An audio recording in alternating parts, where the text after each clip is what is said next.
the status quo, and perspectives. What we can present you is certainly not only one of the best analysts, but a man who certainly has an outstanding career as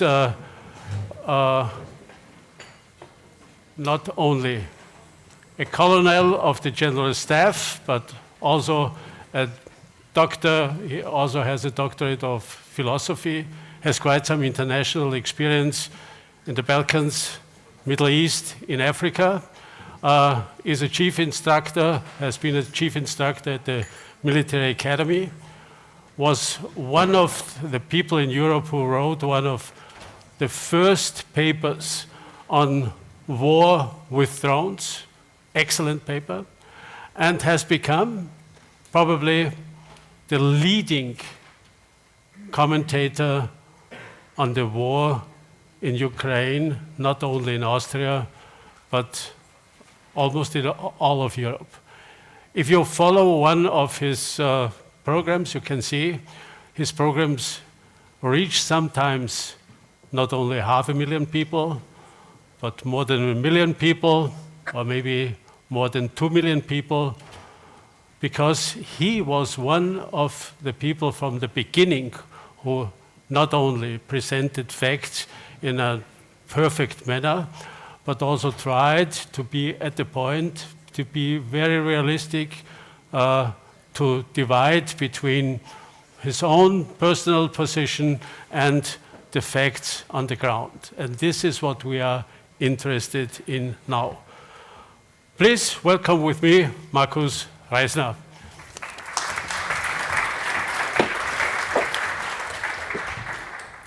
Good morning to everyone. Thanks a lot for the really kind words. The benchmark is high now, so I really have to fulfill now more or less the expectations.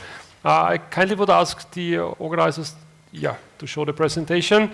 And just a few words in the beginning. I think one of the causes I'm so successful is because I'm always very blunt. So I'm trying to say the things in a very clear way so that we all have an understanding how the situation is and how it will develop in the next months or maybe years to come. And I would already in the beginning tell you that the situation is very serious when it comes to Ukraine. I would even say from a military perspective, we are closing into a culmination point. So the winter very likely will decide how the war, how Ukraine actually will maybe in the next year be able or not to defend its country against the Russian aggression. And for all the other ones, because I'm in Austria, and very often during my presentations, I'm always asked, why are you saying these kind of things? We are a neutral country, and you're the office of a neutral country. Then I'm always saying, we are not neutral. Because if you listen what the Chancellor is saying, or Minister of Foreign Affairs, then he says very clearly, we are not neutral when it comes to our moral obligation when it comes to Ukraine. We don't do anything when it comes to military, but it's very clear on what side we are standing. And first and foremost, I'm not only Austrian, but I'm also European. And I hope that my kids in the future will have the same chances than I had as a European citizen. So this is very important, I would like to say in the beginning. So let us start with the presentation. We have day 625 of the conflict, starting in February on the last year. And you should not forget that actually the conflict already started in 2014, which is also important. On the Ukrainian National Day in August 2014, the Russian troops invaded the eastern part of the country. So it's already 3,525 days. You should not forget this. And it's also 160 days of the so-called Ukrainian counteroffensive, which has failed, unfortunately. And we also have to say this very clear. Why? Because we have to prepare the Ukrainians. And when I'm saying we, I'm always talking about the Western societies. That includes Austria, of course. We have to prepare them for the next spring, pretty much, to make sure that they can defend their country. Very often we see what we see, especially on television, and this is related to the domains we know as the land domain, for example, and maybe a little bit of maritime and air domain, but you should not forget that the war is fought in different other domains, which are very important. For example, space, if you think about Elon Musk and what kind of impact he has in Ukraine. The information domain, we all part of the information domain. Whatever we consume when it comes to media decides on how and what we think about the war in Ukraine. and of course the cyber domain. And there is another domain which is very, very important. I would even say it's already decisive, and this is the domain which comes to the electromagnetic field, because at the moment pretty much the battlefield is in a stalemate, especially related to the fact that hundreds, even thousands of drones are flying around all the time, and the one who is able to control the electromagnetic field might be the one who make a difference in the future of this war. Let us start with the three very important levels from the military perspective: the tactical, operational, and strategic level. And here we have to say that at the beginning of the war, the Ukrainian side, because they prepared very well, were able to make a real decision when it came to the fighting against the Russian on the tactical level, because they were prepared in a very good manner, because they were actually expecting what the Russians did. And you have to know that the Ukrainians were preparing themselves for 8 years for this upcoming Russian invasion. They always told us that the Russians will come again. We just were not believing them. And what finally happened is that because of these TTPs, they actually used techniques and procedures. They were successful in the beginning. But, now comes the but. The Russians are adapting, and very fast. So I give you one simple example where you can see that things are going very fast, and this is this little thing here. This is a so-called first-person view drone, which is a drone armed with ordnance, which is used as some kind of very precise weapon system. The ones who invented this method were the Ukrainians, but unfortunately, the Russians adapted this method. Because of the fact that the Russians still have a functioning military-industrial complex, they are building it already in thousands of numbers, and this is the problem actually. And it's this drone which is the big problem at the moment for both sides, because there is no staging and there is no maneuver anymore, because every side see the other side what they are doing, and whenever one side starts to go into the maneuver, swarms of drones are actually attacking the vehicles and destroying them. This is the problem. And as you know, as I have told you before, they are all communicating via the electromagnetic field, so you have to manage to control the electromagnetic field to make sure that these drones are not used actually. On the operational level, we also have to say that the Ukrainians had some very significant success, especially when it came to Kiev, Kharkiv, and also Kherson, but also the Russians had success. Yeah? They were adapting after several months. They captured, occupied Mariupol. They broke through the first line of defense at Severodonetsk after they broke through at Popasna, and they captured also Solidar and Bakhmut, especially 1 year after the capture of Mariupol. And at the moment, as it looks like, again they have forced the Ukrainians in some kind of a stalemate, because in some kind of a positional warfare, and as you can imagine, when it comes to positional warfare, the Russians have an advantage, especially when it comes to artillery and other systems. And also here we see that drones are a very important thing, because, as you know, the Ukrainians don't have much airplanes anymore. I would say many of them have already been destroyed.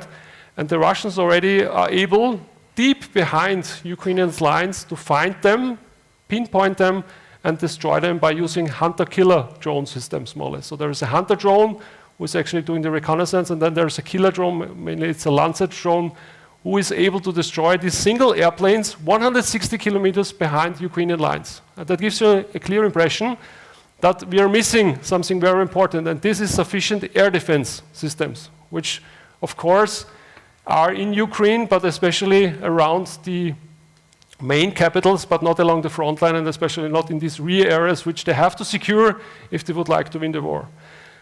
But it's becoming even worse when it comes to the strategic level, because this is the level which might decide how this war will look like in a few months. And we have now the second winter, and it's the second time that the Russians are doing a strategic air campaign against Ukraine. And I repeat this, a strategic air campaign. I know we always hear that the Russian Air Force doesn't fly, which is not true. They fly a lot, not only on the tactical level, but especially on the strategic one. And they don't have to necessarily fly into the airspace of Ukraine, because those heavy bombers, they actually can fly into the airspace of Belarus, for example, and release the Kaliber cruise missiles there, which then hit targets in Ukraine. And what are the targets for the Russian Air Force? Well, this is, of course, the critical infrastructure. And as you know, last winter, and this I'm quoting now Ukrainian sources, about 50, some say even 60% of the critical infrastructure, the energy supply has already been destroyed. So the question is, what will we see in the next winter, which means the next months actually to come. And if you just compare these two satellite pictures from Ukraine from January to 2022, compared to the situation in November last year, then you can see that there's a big difference. And if we would zoom out of the satellite picture and have a look at Moscow, you will see that it is completely engulfed more or less in light, and that gives you a clear impression that the military-industrial complex in Moscow is still working very well, and of course in all over Russia. And again, I'm always stressing this. We love to hear what we like, but this necessarily doesn't mean that it's true. And just to give you also an idea how the Russians were able to adapt, it looks like that they have increased the production rate of their cruise missiles, drones, and so on and so on significantly, and they're even producing more than they had produced before the war, which means you have to bring down each one of these cruise missiles, Iranian drones, or ballistic missiles. Well, everyone was waiting for the counteroffensive, which finally started on the 4th of June, the Ukrainian spring or even summer offensive, 160 days. And you have to understand that it was not the Ukrainian soldier with a Panzerfaust in his hand who stopped the Russian armed forces at the beginning of the war. No, it was especially Ukrainian land forces. But they were pretty much retreated after the success at Kiev. And with the help of the Europeans and especially the Americans, of course, they were able to do another offensive at Kharkiv and Kherson, but also there, a significant number of vehicles, tanks, infantry fighting vehicles, and so on were retreated. So it was the third time that we had to equip the Ukrainians, we, of course, means not all the Austrians, but especially the West, to give them the possibility to go in the offensive again, and this was then finally done in June. So everyone thought that the Leopard will make the difference, but unfortunately, that was not the case. Why?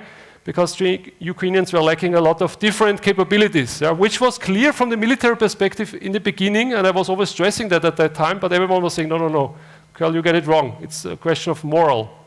They will just beat the Russians, which is, was not the case. So what we have seen is these kind of pictures. So a lot of Leopards were burning, Bradleys, and so on and so on.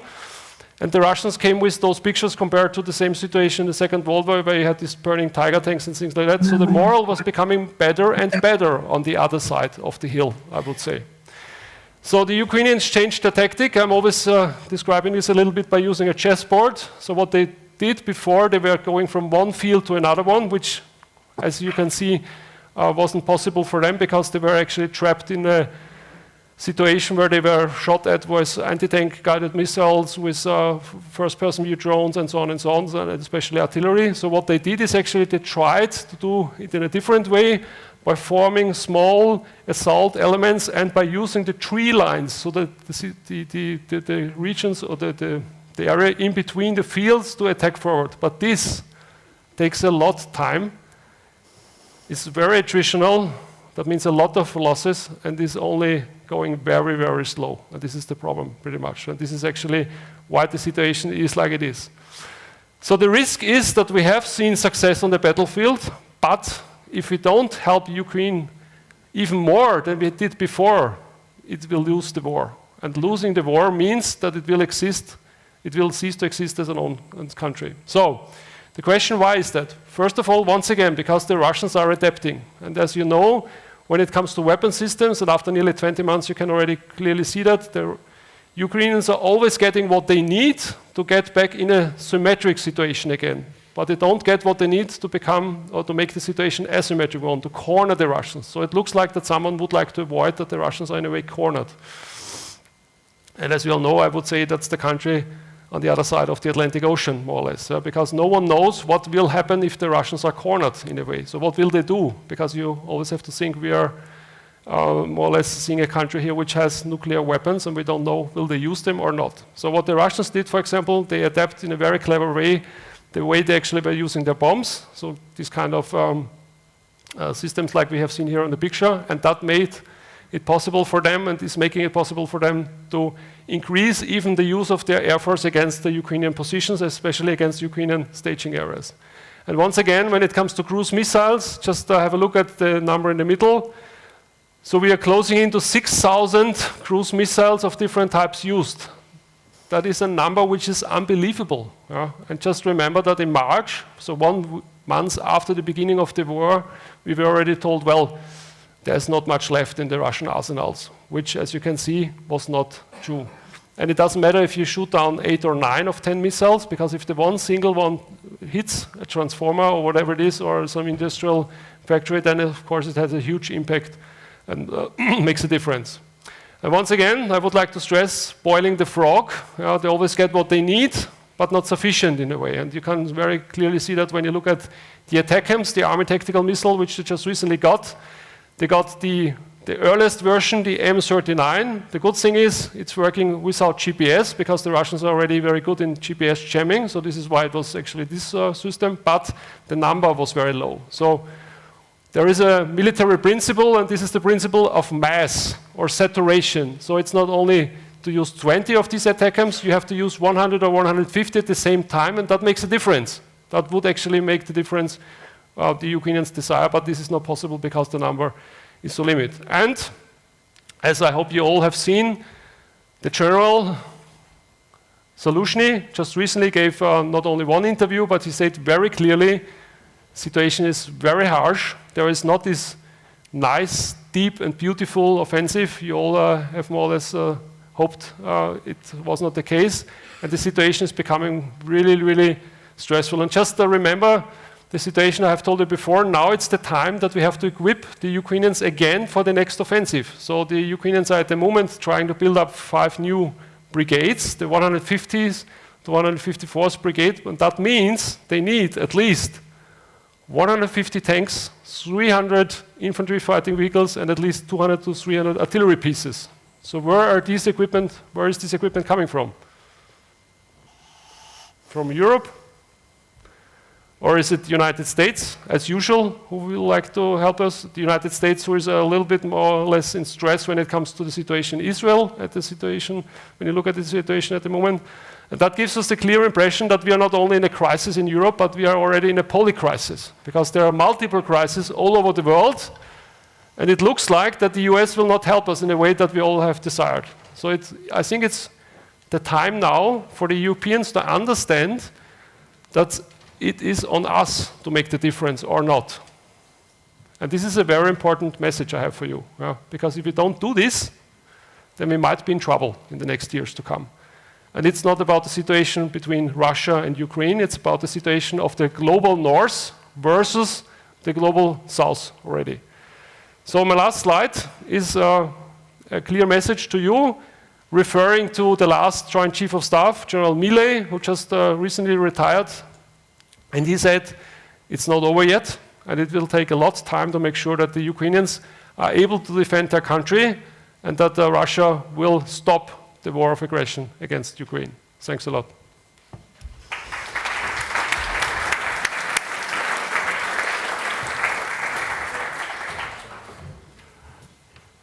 Yeah, thank you a lot for this very clear and sober analysis. And I think this is what everybody needs at this time in order also to take clear and sober political decisions for the future.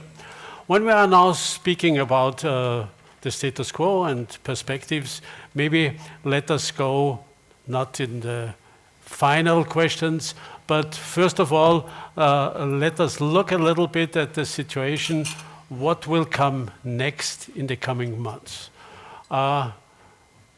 We realize today that the rainy season will start or is starting. The same will happen in Eastern Europe, of course.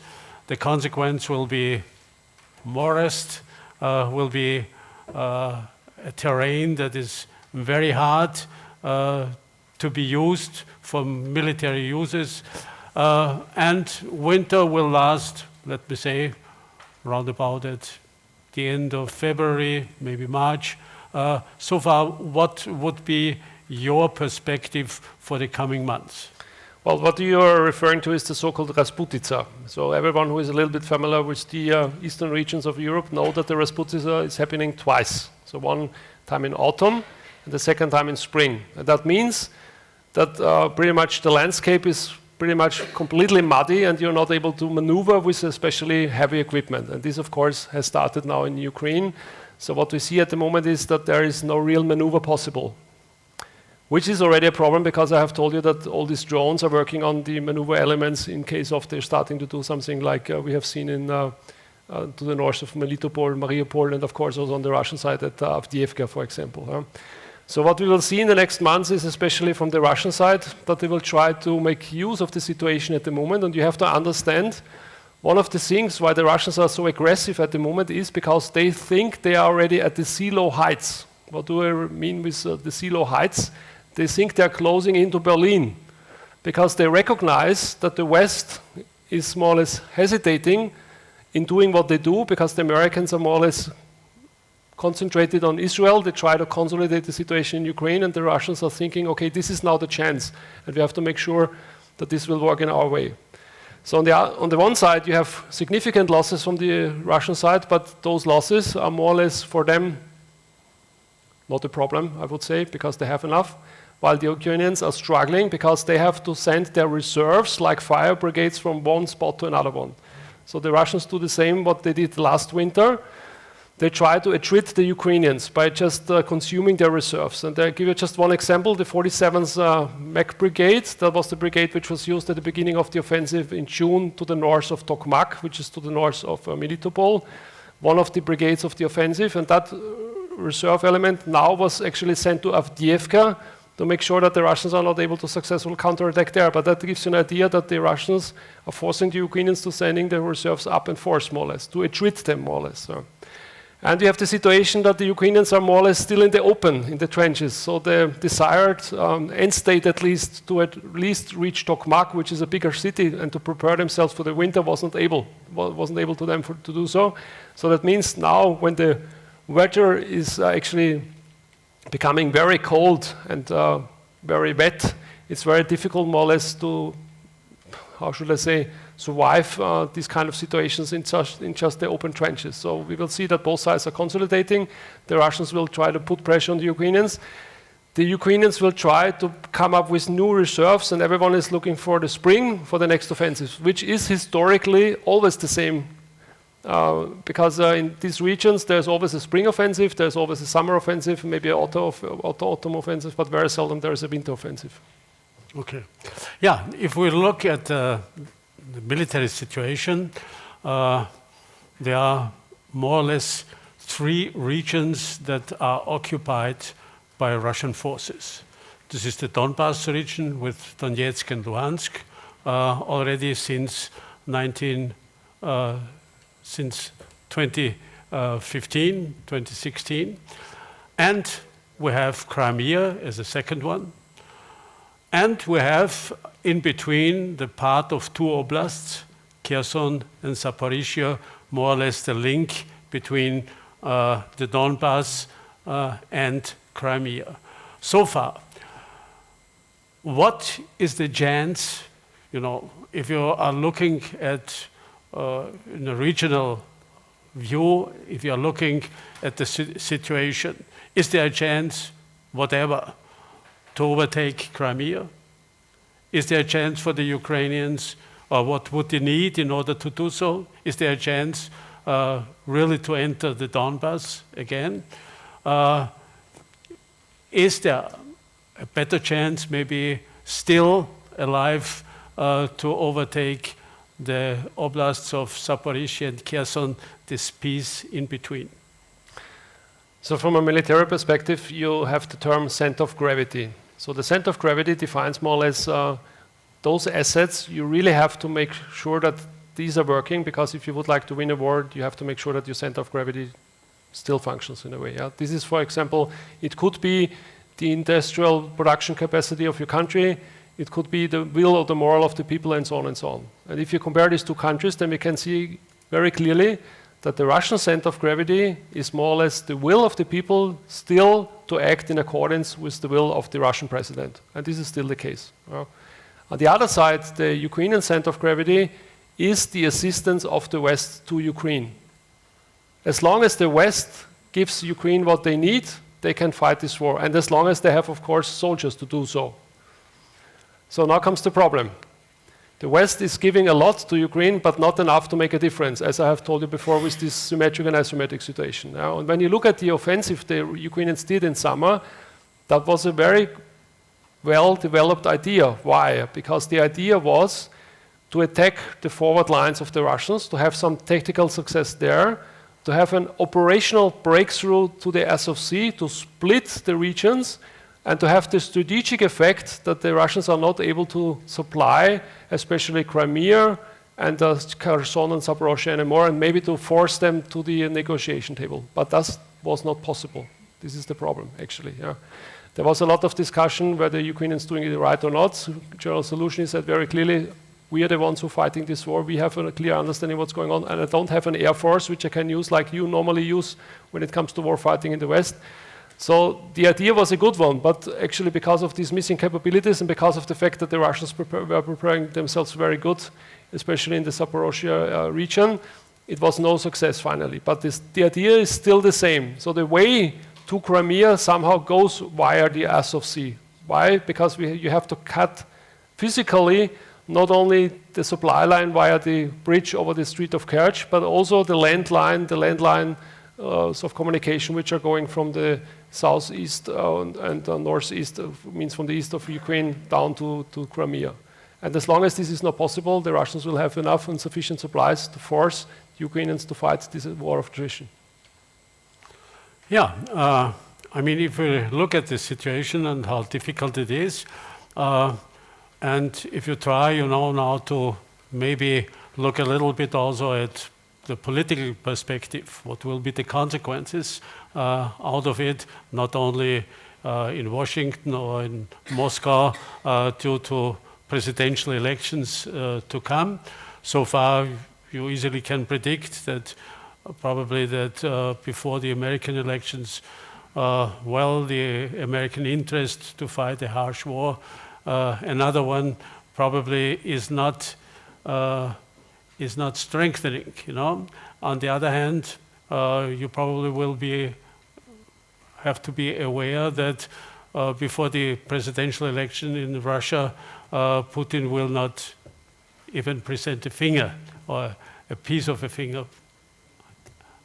How do you see that? I would say the answer is really clear. I think in Europe we have to start to take the things serious. We still don't take these things serious enough. And this is my message I have to you. And I know I'm an Austrian, and we are here in Austria, and I know that a lot of people will tell me, why are you saying this? Because you are the office of a neutral country and so on, you know the story.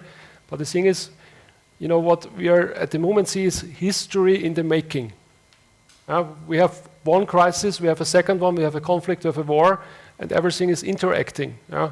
Everyone still in Europe looks in direction of the US, and thinks the US, they will make the difference, but they are busy, not only with themselves, elections, but also with other conflict regions. So there is Israel, of course, which is a close ally. There is the Sahel, there is the Middle East, and then there are the Chinese. I was just recently in Harvard, and everyone is talking about China, no one is talking about Ukraine anymore.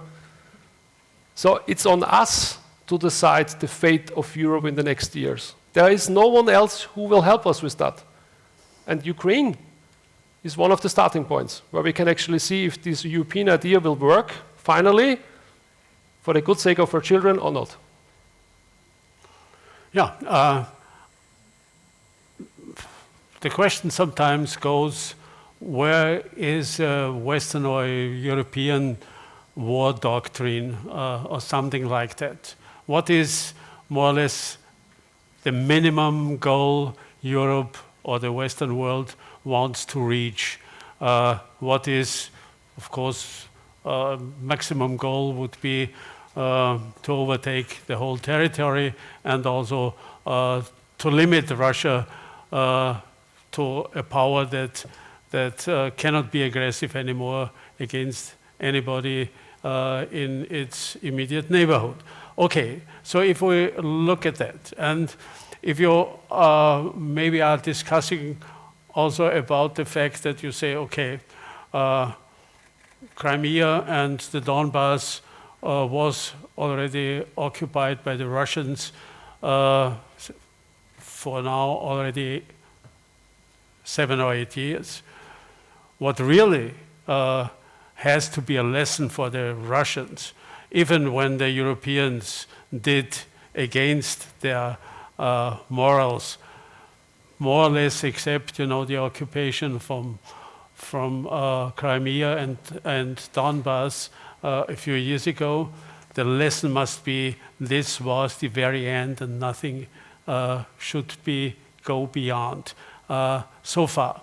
Do you think that there is any more chance at least to regain this peace in between, more or less what Russia has occupied to a larger extent since the beginning of February 22?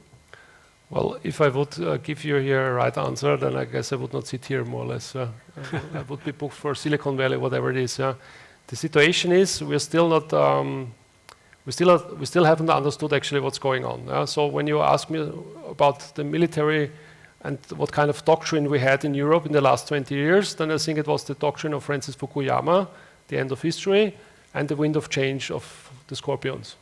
Because we all thought this will never happen again and we don't need the military.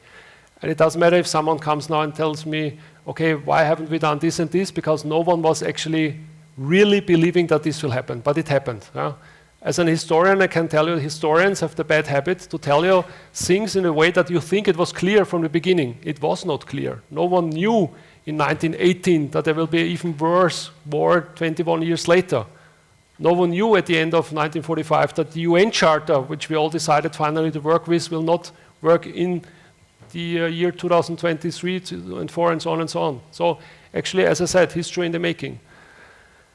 I don't know how and in what way this will finally end, but I think once again, you know, the luxury we all have in Europe here, all the things we are very proud of, democracy, the values and whatever it is, we have to understand that there is also a price for it. And we have to start to look more or less if we have the money to make sure that the price is paid or not. Because if we don't do it, it might end in a situation that we will split again, which I think should not happen, because after these hundreds of years of blood and gore in Europe, I think we should make a difference. We started already to do so. So why has it changed now? Again, I'm a father of 3 kids, and I would like to have them, that they have the same chances like I had. And I have 2 boys, and in 6 years, they will have to go to the army, and I hope in 6 years they still have the same situation like it is at the moment. This is what I'm here for, the only case. Okay, my last question, or maybe almost last. One question that always is asked, not only in the case of Ukraine, but also in the case of Israel now. How could it happen that the whole of Europe underestimated the Russian danger, the Russian aggression against Ukraine? How could it happen that Russia underestimated completely the Ukrainian capability to defend? How could it happen? I mean, having one of the most outstanding intelligence services, Israel, you know, to be confronted with a situation as in Gaza now. What is the explanation from a military professional? Well, history is full of it. As I said, history in the making. So there are a lot of explanations for that. So first of all, Russia, for example. So everyone was thinking, as I have told you before, Francis Fukuyama, the Scorpions, wind of change, there will be no threat from Russia anymore.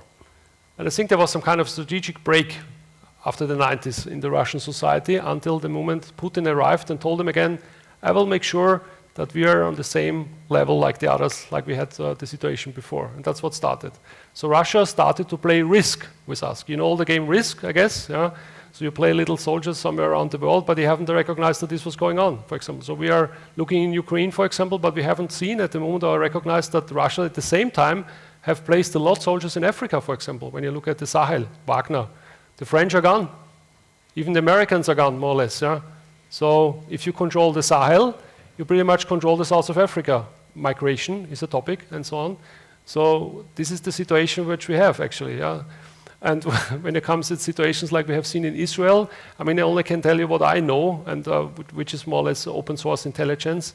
So the situation was that the Israelis had something on the table, that something is going on. They sensed something. Yeah? But as a military person, as someone who has deployed several times in foreign missions, it's always difficult to listen to the J2, this is the guy responsible for the security, when he tells you there might be an attack tomorrow. And I was like, yeah, again, are you sure?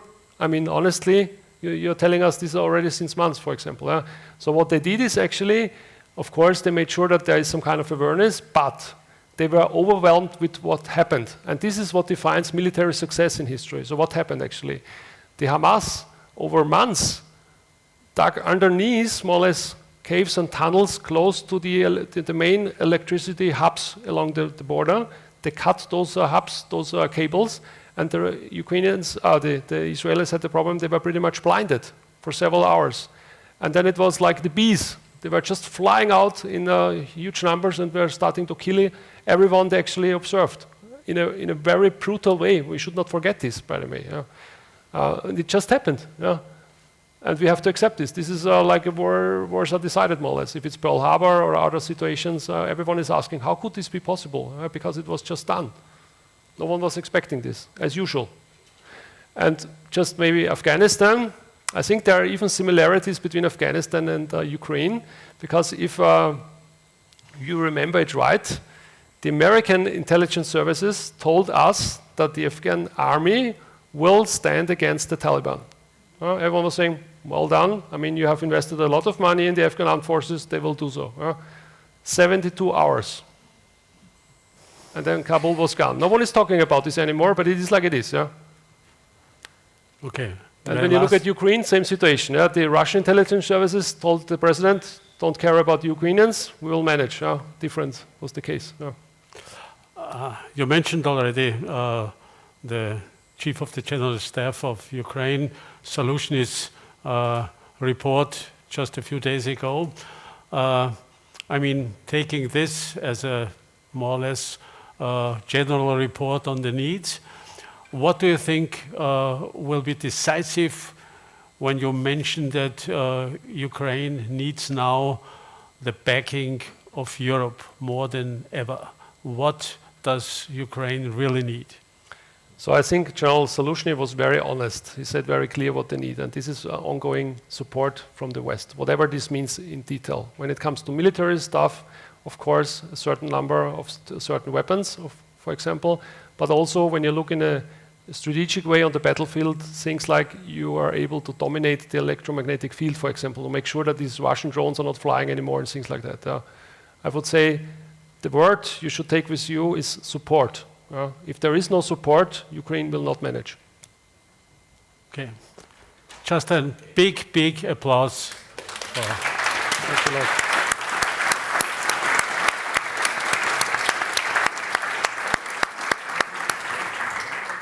Thank you so much. It's always an experience to listen to you. Thank you very much for your analysis.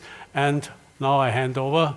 We have the second part. Now, please, Hanna Shelest.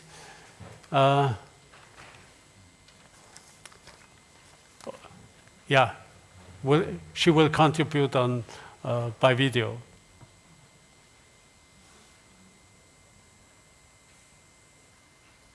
Thank you very much. I hope we will have the debate during this session, but it seems like we forgot a little bit about me. That's sometimes happening when you're discussing Ukrainian events without Ukrainians, and that is the pity. That was quite a great pleasure to hear the comprehensive view from the military side. And preliminary, we arranged that I will speak more about the political and economic situation in Ukraine. But unfortunately, after listening for 45 minutes, I need to make several comments, because even that all the information that being presented earlier was right, but some of the things were quite manipulative, let's be honest. Because when you present the losses or the failures of one side without evaluating what is happening from another side, that gives our not very correct picture, and it can lead us to the false conclusions about the situation on the ground. And also because predominantly we heard about the land warfare, what is happening there, absolutely forgetting about the maritime domain of the situation on the ground. And here first, let me make certain reflections, considering that we already lack of time. So some reflections to what was previously said, and then giving a little bit more of what is happening on the ground and what we're expecting here being in Ukraine. So first of all, it seems to me that it is wrong to say that Ukrainian counteroffense failed because we are still in the process of counteroffense. Yes, counteroffense didn't happen as we expected. And here, when I say we can divide these expectations into two parts. First is what media and some of the Western politicians expected. They definitely wanted a certain of the Hollywood blockbuster the same way as the Kiev region liberation took place or what's happened with Kherson. In 2 days, we are celebrating 1 year of the liberation of Kherson city. And the second, what the Ukrainian armed forces planned for the counteroffense in Zaporizhia and in Kherson regions in spring this year. And definitely from our side, nobody been planning the same blockbuster. That's just impossible because of many reasons. But the second, if we be more pragmatic of what's been planned by the Ukrainian armed forces and what, for example, we could follow with the statements of people like General Ben Hodges, who said that by winter Ukraine can come to the Crimean administrative border. It was planned accordingly to those promises that Ukrainian armed forces received from our Western partners. However, as we know now, with a lot of types of the equipment that we've been promised, we had delays of delivery on the ground. And the second is including the simple ammunition. And that gave de facto 3 months for the Russian forces of the very thorough preparation of the defense line that is predominantly considered from the minefields. And if you understand what is mean the minefields, and we are speaking about 100 square kilometers, and the whole front line is 2,000 kilometers, that's definitely not something where you can just run with the Leopards or Bradley. It doesn't matter, you have 5 of them or 150 of them. That's just impossible. You first need to demine. So the strategy and tactic definitely changed.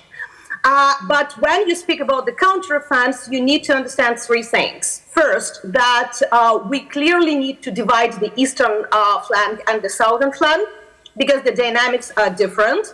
And on the south end, the last week news, each day we have the going ahead and ahead, Ukrainian armed forces cross the Dnieper River. So the good news would be coming more and more.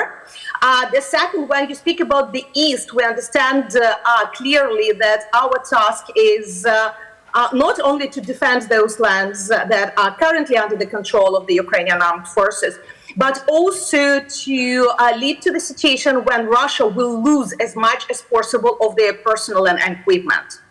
So daily we have quite a significant number, especially the last months, at least 800 Russian soldiers. That's the data that we can physically confirm, so the real numbers can be even more. And in terms of the equipment as well, we have daily more and more of the Russian equipment also being damaged. So that's a dreadful picture that Colonel showed from June that had 1 Leopard and 5 Bradleys.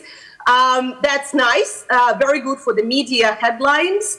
But at the same day and the next day, while you were talking, I opened the statistics, even bigger amount of the Russian equipment being destroyed at the very same piece of the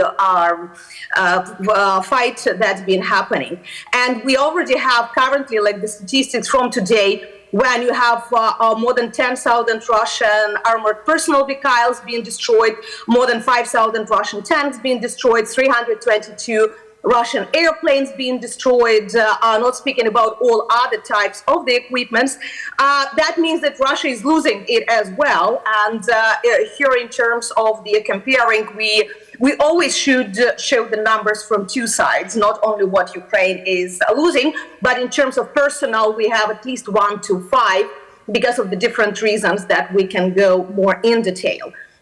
And number 3, in terms of the counteroffense that we are forgetting, that Ukrainian tactic is different. It's not only line by line, but that's also targeting the Russian backsides, if you can say it like this. That is all those attacks in Crimea, in Berdyansk, in Azov Sea, and at the Russian territory, when we are damaging their logistics and the supply lines, when we are damaging their stockpiles of ammunition and other assets that are not at the very front line, but they are definitely significantly influenced for their capacity and capabilities to continue the war as it is.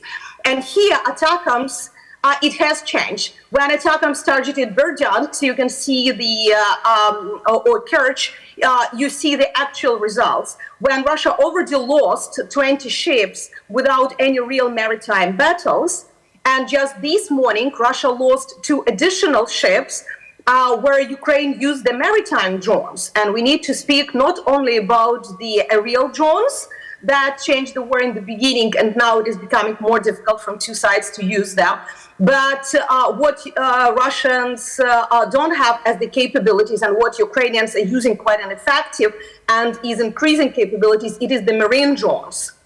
And it is the first land war when the Russians lost submarine.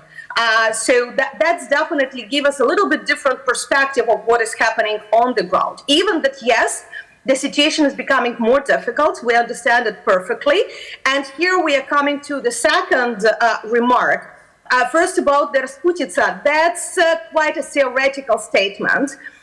First of all, because the weather is not as expected. We are now in the mid of November, we have +20. And that is definitely not the November weather where you usually expect all these rains and bad weather. I have sun, and that's the same weather what you have in Kherson region. So the weather in Kharkiv region on the northeast, or the weather in Kherson region or in Berdyansk would be absolutely different. And the seasons for when you have the mud, for example, roads or something is different. Plus, we are speaking about the different infrastructure that you can use or the different type of the, like it's not only tanks that are used there. So here, when you go to the Russian capabilities, also about, yes, they are continuing and even increasing building some types of the military equipment, including the drones and missiles. But why they are able to do it, and here we also need to speak about the responsibility of our partners, because a lot of the sanctions that being imposed, first of all, allowed the loopholes for the dual-use equipment to be supplied through the third countries, either grey export or even direct export. But also, according to the latest reports of the Yermak-McFall group, more than 1,000 of the different spare parts produced by the NATO member states being found in the Russian equipment produced this year. It means when we are already at the second year of the war, there are still possibility for the different type of the chips, optics, and other spare parts to be found in the Russian drones and missiles. So I would say that de facto we are allowing Russians to produce all those equipments. Not speaking that at least half of the Russian military complex enterprises currently involved in war are not under the sanctions of the European Union. That's also the question to some of the partner states that are blocking introducing additional sanctions against the Russian enterprises. But then the question, honestly, I was quite offended as the Ukrainian by our moderator when he started to speak about regaining a piece of land or something. For me, that's demonstrated clear misunderstanding what is this war about. Ukraine is not fighting for the 500 square kilometers or something like this. We are fighting for the people at these occupied territories, those that are currently under the suppression, under the inability to speak their language or to live their land. So the first thing Russians are doing at the occupied territories, they are burning libraries, they are bringing the Russian teachers to the Ukrainian schools, and just this week you can find new glory reports in their media how they arrested somebody from the ethnic Ukrainians or Crimean Tatars just because they published something with the Ukrainian symbols or Ukrainian language in their social networks. After liberation of Kherson last year, the biggest amount of the newcomers to the partisans movements, like Yellow Ribbon, for example, are from Crimea. If you open Yellow Ribbon English Twitter, for example, you can see all those activities happening now in Simferopol, in Sevastopol, in Kerch, not speaking about Lugansk, Donetsk, Makeivka, Gorlivka, Melitopol, Takmak, and other cities. So people who are still staying there, they are fighting for their lives. Because of all those tortures, because of all those just inability to be Ukrainians, and here we are not speaking about even ethnic Ukrainian. And the same is happening at all regions where currently we have the Russian occupation. And when you follow the Russian official statements, it's not about NATO, it's not about European Union, it's about everything that Ukrainian nation and Ukrainian state should not exist. That's why we are fighting for our existence, and doesn't matter, will it be this counteroffense or next counteroffense? It's us as Ukrainians to have a right for existence, and we are speaking about more than 40 million people, if somebody forgot what does mean Ukraine. So here, if we go to the public perception, you definitely have a certain fatigue of the war, and Ukrainians are those who are the most fatigued from the war. The question is, can we allow ourselves to be fatigued? I really like the statement of our Nobel Peace Laureate, Alexandra Matvichuk, who is saying, like, I never could imagine that as the human rights defenders, I need to remind to the whole world that sometimes you need to protect human rights with weapons. And yes, that's what we people who are staying in Ukraine continue to remind our partners all the time. Because yes, I'm tired from not sleeping each night because it is the air raids usually happening at 2 or 4 o'clock in the morning. But doesn't mean that I should surrender as Ukrainian. I don't understand why. And why usually we are proposed to surrender or to negotiate with Russians by those who never experienced war or who forgot what does mean just not to be afraid of being who you are. And here, when you go to the support among the population, you need to remember several dates. More than 80% of Ukrainians are not afraid if Russia would use a nuclear weapon. The reason? Not because we are crazy, but because we understand that what Russia already did in Mariupol or in Bakhmut is not less fearful or dangerous than the nuclear tactical weapon.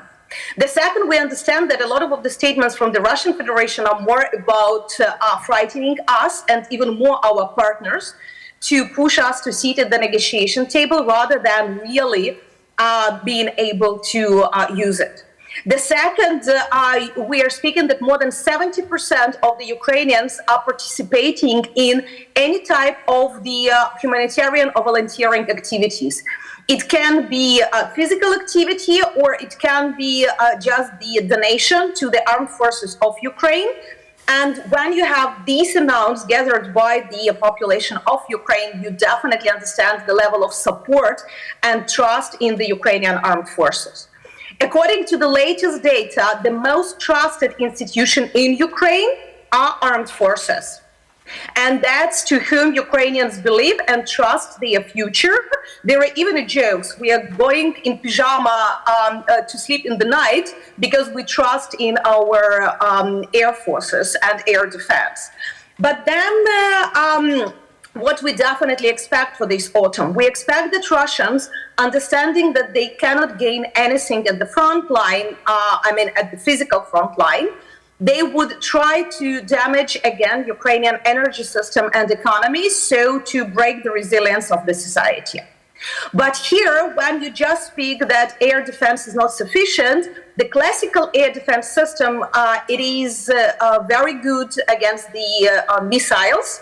That's what we need. We need Patriots because other systems cannot intercept Kinjal and Onyx missiles. We need them to protect seaports infrastructure because Russians are daily targeting our ports. Just 2 days ago, that was the very heavy attack against Odessa, where I'm currently now, against the port and the ships. Yesterday it was attack against the Chernomorsk port, against the civilian ship that was anchoring there together with the crew, and a lot of crew members are currently at the hospital. So you can imagine that are missiles that Russians are using. Drones, that is where your classical air defense system is not helping. And here we need absolutely different system of operations. And such systems as Gepard, for example, are really helping, because Iranian Shaheds, and let's not forget that Russians are not acting individually. Unfortunately, they have support of Iranians and North Koreans. But that also demonstrates their desperate situation if they need to ask such states for the help. But energy infrastructure definitely would be the prime target for the Russians, and we are expecting more and more of these attacks. Then the media and the information warfare, it continues. And here we see that de facto we have like division between two types of the attacks. One, it is the increased information attacks inside of Ukraine, where the different, especially social networks, channels, are trying to undermine the trust in the government and in the armed forces, or just to bring this feeling that European Union integration is not necessary for Ukraine, that everything is so bad, that everything would collapse. So to bring these pettiness, distrust, and panic, so that would be easier to manipulate with the public opinion. But the second very strong information campaign is currently happening outside of Ukraine, so to take off support from Ukraine. We see it with the attacks, as for example, that Ukraine is supplying Hamas with weapons, what was absolute nonsense and proved by everybody that nothing like this happened. But Russian special forces managed to introduce these narratives, especially in the Middle Eastern media. Then we have more and more push for the negotiations. And here I will tell you that very good tweet from our Minister of Foreign Affairs yesterday, that let's not forget that since 2014, Ukraine and Russia had 200 rounds of negotiations and 20 ceasefires. It didn't prevent Russia from the new attack and the full-fledged war. And to add from myself, negotiations are just the instrument. Negotiations is not about peace. Negotiations is just the instrument. The question is what we would like to reach at these negotiations. Is Russia ready for negotiations? Is Russia ready to take off at least one of their statements about Ukraine? And if I would remind you what they asked in March last year, when we had first round of negotiations after the full-fledged invasion. They asked Ukraine not to be member of EU and NATO. They asked Ukraine not to have their state language. They wanted de facto dissolution of our armed forces. And I can continue the list, but de facto those lists were leading to the inability of Ukraine to be a sovereign state. Including, for example, that Russia would control with whom we will have the military exercises at our territory. Small line, but it demonstrates their intentions to control and to subordinate Ukraine and nothing else. But I haven't heard in any of the European media what are the demands for the Russian Federation, what should be their concessions or what should be their actions. De facto, these calls for the negotiations are reminding me, as you would ask rapist and the victim of the rape to sit and to negotiate what were the problems. Probably the short skirt or the blonde hair was the real reason for the rape. So the same is in Russian-Ukrainian relations, that we were not provoking Russia. We continued to live our life as the sovereign state when somebody in the Kremlin decided that it is a good idea. And the last but not the least, considering the yesterday events, I would definitely like to finish at the positive line, that despite everything what is happening, despite the Russian war of aggression, Ukraine is not changing our path towards the European integration. And here it is extremely important for us because the choice of European and Euro-Atlantic integration, EU and NATO membership, for us it is the choice of values, it is the choice of being with the European family with whom we share the basics and the fundamentals of the state development, of the society development, and of the peaceful and whole Europe. And that means that Ukraine would continue reforms. That means that Ukraine would continue the fight with corruption. And that's why Ukraine will continue talking with our European partners how we can contribute to the European development and to the European security with that experience that we currently have. Okay. Hanna, thank you very much. Thank you very much for your statement. I think you also have deserved a big applause.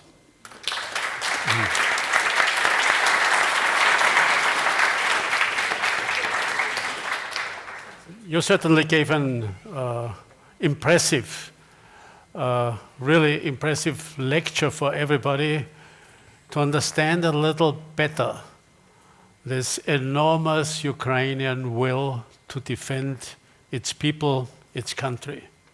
Something that everybody probably has underestimated from the beginning. And it certainly, as Colonel Reisner said, will be one of the two major factors. The will to defend, the will also to be victorious. Okay, we have the chance now, 3 questions, because we do not have every time the opportunity to ask a presenter from Ukraine or also Colonel Reisner, who will be the first to ask a question. Okay, yes, please. Thanks for a very excellent presentation.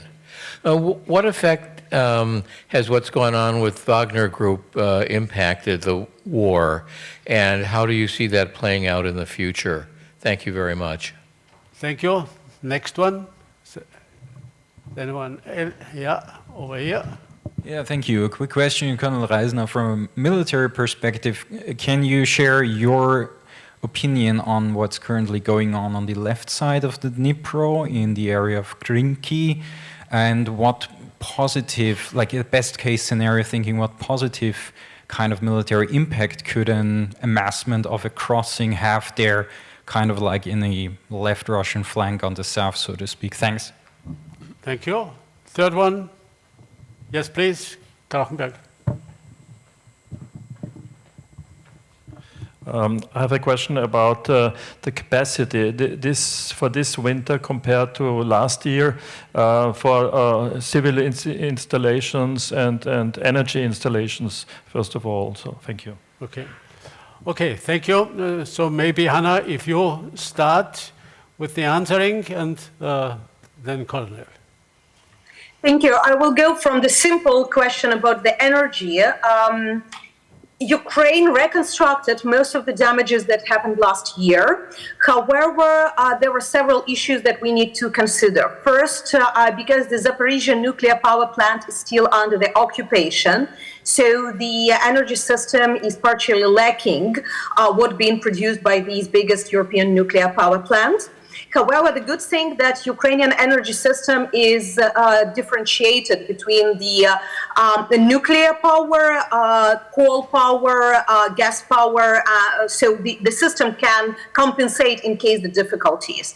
What also the energy system of Ukraine are doing now, the companies, first, they are building the proper protection infrastructure around the, especially understanding that not the big systems, but transformers. That is the most problematic issue, because Russians are not attacking the producers, they are predominantly attacking the energy grid and transformers that are Soviet made, and that is the problem. You cannot easily just take the French, for example, and to put instead of that old Soviet.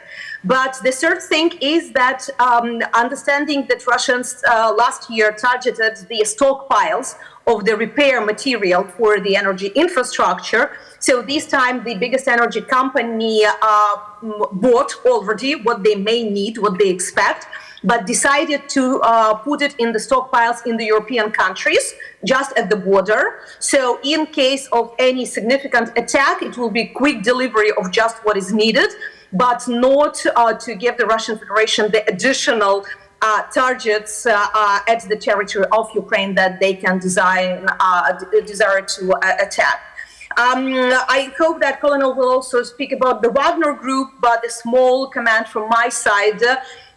We have more and more information from the ground, especially from the Kherson region, that the Wagner units return back in the smaller numbers, but they're returning back under the Russian National Guard. So some of them decided to sign contracts with the Ministry of Defense of the Russian Federation, and that would be a process because it started last month, more and more news coming, and I think that the proper evaluation we will be able to make probably in a month or two when we see the whole capacity of how many of them really return back to the battlefield. Thank you very much. Okay, Colonel Reisner. Thanks a lot. I would just like to emphasize once again what was said about the transformers, the transformer stations. This is really the critical problem we have here in Ukraine, because you have to imagine the energy system works like a system of different, like compared to streets. So there's the highway and then secondary and third level roads. And the nodes in between, these are the transformer stations. And the Russians have started last year to destroy them. And it's not so easy to get them, because a huge transformer station you have to build in 2 years, and to get in the 3rd years. You don't get it at the Hornbach or something like this. So this is something really special, pretty much, and that makes it so complicated for Ukraine. So this is concerning the critical infrastructure. The second thing concerning Wagner. Wagner had a certain role when it came to the fight for Bakhmut. You have to understand, after the withdrawal of the Russian troops from the Kherson region, they put those troops, especially Russian airborne troops, to Bakhmut, and at Bakhmut they started to put immense pressure on the Ukrainian side. So actually the idea of the Ukrainians was already to start the offensive direction, the Azov Sea, already last year, but it wasn't possible because there was such a high pressure from the Russians at Bakhmut. So that means the Ukrainians had to send troops to Bakhmut to make sure that Bakhmut more or less is defended accordingly. And this was the core point why the Russians gained time. I would not even say 3 months, they even gained 6 to 7 months to prepare themselves for the future counteroffensive of the Ukrainians. And at the moment, Wagner has 2 roles. First of all, most of the units were offered to transfer into the Russian armed forces, but there is a global role and a regional role. So the global role is what we see especially in the Sahel, but also in Sudan, for example. I don't know if you know, there are even clashes between Ukrainian special forces and Wagner special forces in Sudan. And the other one is the regional role, together with the Rosguardia units, which are more or less trying to control the people in a very, very harsh manner, including torture, murder, and so on and so on. And the last question about the Krinky, which is also very important when it comes to the operations of the Ukrainians on the southern part of the Dnieper River. The same what the Russians do with the Ukrainians by forcing them to put their reserves on different spots on the front, the same what the Ukrainians do by actually trying to force the Russians to use their reserves in different places all over the front line. And you have to imagine the front is 1,200 kilometers. So this is pretty much from Berlin down to Florence, if you compare it a little bit, or from Berlin to London, more or less. So it's always the game about the reserves. And at the moment we see that the Ukrainians, several weeks ago, managed to use small elements, especially from the marine units, and to transfer them on the other side. And then they reinforce them to a platoon level, so about 30 soldiers, and even to a company level. And at the moment in Krinky, it's said that even a battalion size unit is there, including even some armored personnel carriers, and that might be some kind of a bridgehead for future operations. And why was this possible? And this is important because the Ukrainians put together all the jamming equipment they had and made sure that the Russian drones will not work on them in that certain area, and that made it possible for them to build up the bridgehead, which can be in the future maybe a starting point for whatever. But at the moment, it's still only a battalion-size element, and compared to the front line, it's too less, more or less, to make a big difference. But there is a starting point there. Yeah, I guess we should slowly but surely come to an end in this panel. And my question is just to you, Hanna. is there a message you want to give to the auditory? I mean, you gave one already, but is there a final message with just a few words that you would like to give us in this situation? I would probably say that, first of all, trust Ukrainians when they're delivering information and asking for something. We are not asking just because we like to beg, but because we understand the situation on the ground a little bit better. And the second is a message that Ukrainians would continue fighting, even despite the difficulties in support from some countries, because that's our war of independence. That's something that we didn't finish in 1918. That's something that we thought we would never need to fight in 1991. So now when we are fighting, that is our war of independence. As soon as you start thinking like this, and as soon as you start thinking about the Russian Federation as the Soviet Union, and to be afraid of it as the Soviet Union, I think that our partnership and understanding of the situation and of the future will be more coherent, more realistic, and more optimistic. Thank you very much. Colonel Reisner. Well, I guess everything is said. The only thing I would like to stress once again is we are really closing into a culmination point. We have to take the situation very serious. We should also think about Europe and how Europe will more or less in the next years have to do certain things, and not only the Americans, which are on our side with the transatlantic partnership, but it's especially on us to decide, especially also in Austria. Because the Austrians very often think it doesn't matter what is happening around us, we are happy with everything it is. No, that's wrong. We are in the middle of it. We have to understand this. Okay. Yeah, thank you very much, and I think this is the point. You mentioned already before, you know, the two most important dimensions. On the one hand, the will. I guess everybody got a clear picture about the Ukrainian will to defend its country, not only from the beginning, but also by your last statement and by what has happened in the last weeks and months. The big question, of course, will be whether the strategic center of gravity can be really strengthened and